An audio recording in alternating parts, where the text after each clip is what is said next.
नमस्कार साथियों, मेरा नाम अनिल सोलंकी है। मेरे यूट्यूब मंच लाउड जाट वॉइस में आप सबका स्वागत है। साथियों, आज बात करते हैं मिक्स ब्रीड और ओरिजिनल में क्या फ़र्क होता है। मिक्स ब्रीड हमेशा अपने ख़ानदान को नीचा दिखाता है, अपने पुरखों को नीचा दिखाता है, और जो ओरिजिनल होता है वो अपने ख़ानदान का सर हमेशा गर्व से ऊंचा ही रखता है। आपको फ़र्क बताता हूँ 4 जाट रियासतों का एग्ज़ाम्पल के साथ। 2 जाट रियासत भरतपुर, धौलपुर राजस्थान में, इसके अलावा हरियाणा के बल्लभगढ़ की जाट रियासत और उत्तर प्रदेश की मुरसान रियासत। मुरसान रियासत के राजा महेंद्र प्रताप की शादी जींद राजघराने में हुई थी, जो कि एक जाट सिख राजघराना था। और जब राजा महेंद्र प्रताप अपनी ससुराल जाते थे तो उनको 21 तोपों की सलामी देता था जींद राजघराना। उन्होंने आज़ाद हिंद फौज बनाई। पहले विश्व युद्ध के अंदर अंग्रेज़ों के खिलाफ आज़ादी की लड़ाई लड़ी, भारत की पहली निर्वासित सरकार बनाई, उसके राष्ट्रपति बने। उनके किसी भी वारिस ने आज तक अपने ख़ानदान के विरासत पर उंगली नहीं उठाई, अपने को किसी और ख़ानदान से नहीं जोड़ा, क्योंकि दोनों ही रियासतें एक ही जाति की थी, मज़हब भले ही अलग हो। दूसरे राजा नाहर सिंह तेवतिया, जिनको 1857 की क्रांति के बाद में अंग्रेज़ों ने फांसी की सज़ा दी थी लाल किले के सामने, उनकी शादी हुई थी कपूरथला रियासत के सिख जाट परिवार में। आज तक उनकी मेरे ख्याल से 5वीं 6ठी पीढ़ी चल रही है। उन्होंने कभी भी अपनी विरासत को कलंकित करने का काम नहीं किया। लेकिन राजस्थान के अंदर जो 2 रियासतें हैं, भरतपुर और धौलपुर, इन्होंने झूठी शान के लिए जो है इंटरकास्ट शादी करी दोनों राजाओं ने, उसका परिणाम आज ये रियासत भुगत रही हैं। आपको मैंने कल के वीडियो या मेरे ख्याल परसों जो मैंने वीडियो अपलोड किया था, उसमें मैंने बताया था कि ये जो मिक्स ब्रीड का पूत है अनिरुद्ध, ये क्या से क्या बोल रहा है और कैसे अपनी विरासत को मिटा रहा है। वो महाराजा सूरजमल जो 80 युद्ध जीतने वाले महाराजा थे, एक बार तो बताते हैं कि उनको मराठों, मुगलों, राजपूतों की सेना ने उनके डीग के किले को 6 महीने तक घेर के रखा था। और इस लड़ाई में मल्हार राव होलकर का बेटा भी मारा गया था, और आखिरी में मराठों को छोड़ के जाना पड़ा था उनके किले को।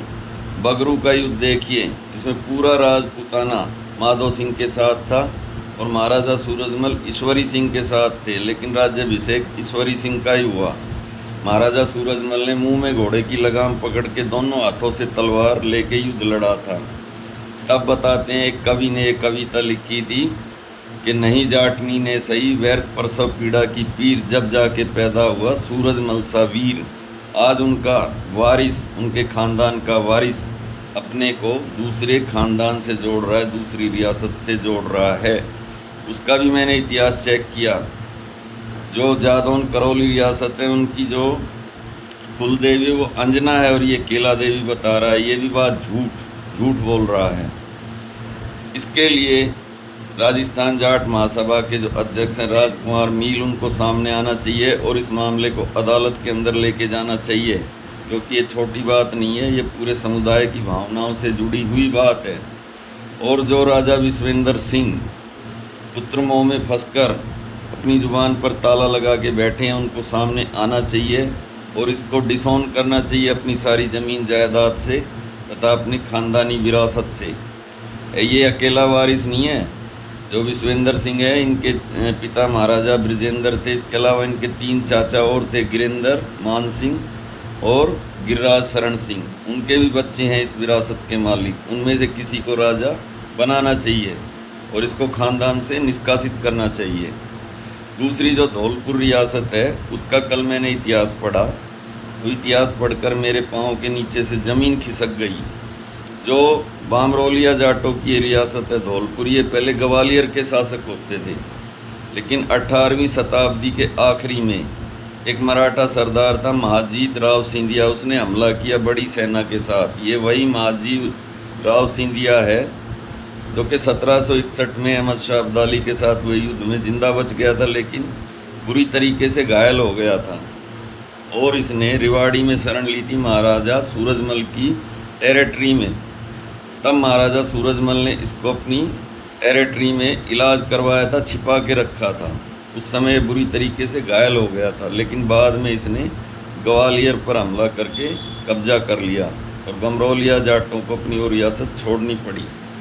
फिर बमरोलिया जाटों ने चंबल के बिहड़ में आके अपनी नई रियासत बसाई, जिसको धौलपुर रियासत कहते हैं। बाद में महाजीराव का बेटा दौलत राव सिंधिया जब इसका रियासत का राजा बना तो 1805 में अंग्रेज़ों ने आक्रमण करके उसको हरा दिया और ये सिंधिया परिवार अंग्रेज़ों का मनसबदार बन गया। 20वीं शताब्दी में जीवाजी राव सिंधिया जब यहाँ के राजा बने तो उन्होंने जालौन के डिप्टी कलेक्टर की बेटी दिव्यांशी राणा, जिसको बाद में राजमाता विजय राजे सिंधिया कहा गया, उससे शादी करी और उससे इनको बेटी पैदा हुई, ये जो वसुंधरा राजे सिंधिया, जो 2 बार राजस्थान की मुख्यमंत्री बनी। अब कहानी में ट्विस्ट कहाँ आता है, जो बमरोलिया रियासत थी उसके जो आखिरी राजा थे 1954 में उनका निधन हो जाता है, उदयभान सिंह। उनको बेटा नहीं था तो वो अपने नाती यानी अपने देवते को हेमंत को गोद ले लेते हैं और हेमंत को प्यार हो जाता है वसुंधरा राजे से। दोनों ये एक साथ पढ़ते थे किसी यूनिवर्सिटी में। तो वो अपनी नानी को जब बताता है, उसकी नानी ने उसकी शादी तय कर दी थी भरतपुर रियासत में, लेकिन वो अड़ जाता है कि मैं तो शादी करूँगा वसुंधरा से।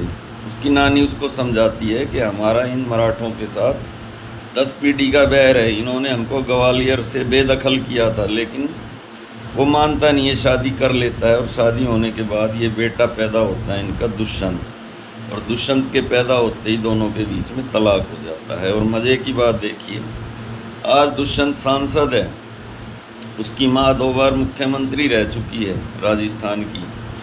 हर एक मीटिंग के अंदर मंच से ये कहती है मैं जाटों की बहू हूँ और राजपूतों की बेटी हूँ, और दुष्यंत भी कहता है कि मैं जाट हूँ। लेकिन मैंने आज तक इनको कभी भी, जो वहाँ के महाराजा हेमंत उसके साथ इनका कोई फ़ोटो नहीं देखा। महारानी वसुंधरा का तो चलो तलाक हो गया, लेकिन दुष्यंत का मैंने अपने बाप के साथ आज तक कोई फ़ोटो नहीं देखा। लेकिन इसमें अनिरुद्ध में इतना फ़र्क है कि ये प्राउड के साथ ये कहता है कि मैं बमरोलिया गोत्र का जाट हूँ, और इसकी माताजी भी ये बात कहती है कि मैं जाटों की बहू हूँ, भले ही तलाक हो गया। लेकिन वो बात नहीं है जो एक बात होनी चाहिए थी, एक ख़ानदानी आदमी की जो बात होनी चाहिए थी। ये भी उसी की तरह अपनी माँ का ही पक्ष लेता है। दुष्यंत कभी अपने बाप के बारे में बात करते इसको मैंने नहीं सुना। तो ये फ़र्क होता है इन लोगों ने झूठी शान में आके, चाहे ये हेमंत हो, ये जो धौलपुर का जो राजा, या विश्वेंद्र सिंह हो भरतपुर का राजा, इन्होंने खाली इस झूठी शान में आके कि हमको रॉयल फैमिली से हम ताल्लुक़ रखते हैं तो रॉयल फैमिली में ही शादी करनी है, ये शादी करी, उसका रिजल्ट आज ये भुगत रहे हैं। इसीलिए क्रॉस ब्रीड का जो बच्चा होता है उसके लक्षण अलग ही होते हैं। आदमी को चाहे कितना भी बड़ा बन जाए, कितना भी पैसा दौलत आ जाए, बड़ा अफसर बन जाए, राजा बन जाए, अपनी ही जाति में शादी करनी चाहिए। इसके वैज्ञानिक तथ्य हैं कि अपने ब्लड में अगर शादी करोगे तो जो बच्चा पैदा होगा वो ख़ानदानी होगा, और अगर क्रॉस ब्रीड में शादी करोगे तो क्रॉस ब्रीड ही होगा, और वो बातें भी क्रॉस ब्रीड वाली ही करेगा। मेरे भाइयों, मैं आपका भाई अनिल सोलंकी इसी के साथ आज का वीडियो समाप्त करने की इजाज़त चाहता हूँ। वीडियो कैसा लगा कमेंट करके बताएं। अगर वीडियो अच्छा लगा तो अपने ग्रुप में शेयर करें, लाइक करें, कमेंट करें। जो भाई अभी मेरे चैनल से जुड़े हैं वो चैनल को सब्सक्राइब करें। धन्यवाद भाइयों, आपका दिन शुभ हो।